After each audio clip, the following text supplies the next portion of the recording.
Hi hello guys, நான் உங்கள் Singapore Prasad. இன்னைக்கு என்னுடைய வாழ்க்கையில் மறக்க முடியாத ஒரு நாள். என்ன விஷயம் தெரியுமா? சிங்கப்பூருடைய நேஷ்னல் டே. அது இங்கே விஷயம் கிடையாது. நான் இன்னையோட சிங்கப்பூருக்கு வந்து 2 வருஷம் கம்ப்ளீட் ஆகுது. ஆக்சுவலாக சொல்ல போனால் நான் வெளியே போகிறதுக்கு விரும்ப மாட்டேன். எங்கள் வீட்டை விட்டு ஒரு நாள் கூட வெளியே தங்கினது கிடையாது. டே ஸ்காலர், ஹாஸ்டல் லைஃப்னா என்னன்னு கூட எனக்கு தெரியாது. அப்படி இருக்கும் பொழுது என்னுடைய குடும்ப சுச்சுவேஷன், கடன், நிறைய லோன் விஷயமா ஓகே அப்படின்னு இந்த வேலையை தேடி நான் வந்தேன். 2 வருஷம் தான், ஒரு டிப்ளமோ கோர்ஸ் மாதிரி முடிஞ்சிடும். சீக்கிரமாக வந்துட்டு நம்ம ஒரு வீடு கட்டிடலாம், நமக்கான தேவைகள் எல்லாம் ஃபுல்ஃபில் பண்ணிடலாம்.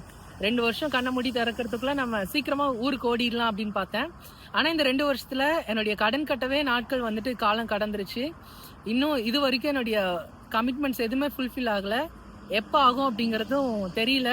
ரொம்ப மனசுக்கு பாரமாகவும் வருத்தமாகவும் இருக்குது. நீங்கள் இந்த மாதிரி அனுபவப்பட்டதுண்டா? நீங்கள் ஒரு வருஷத்தை குறிக்கோளாக வச்சு வந்திருப்பீங்க, ஆனால் அந்த வருஷங்களை கடந்தும் கூட உங்களுடைய ஆசைகள் எதுவுமே நிறைவேறி இருக்காது.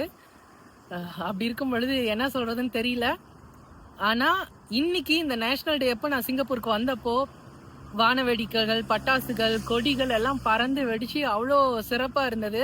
எனக்கு அப்போலாம் நேஷ்னல் டேனா என்னன்னு கூட தெரியாது.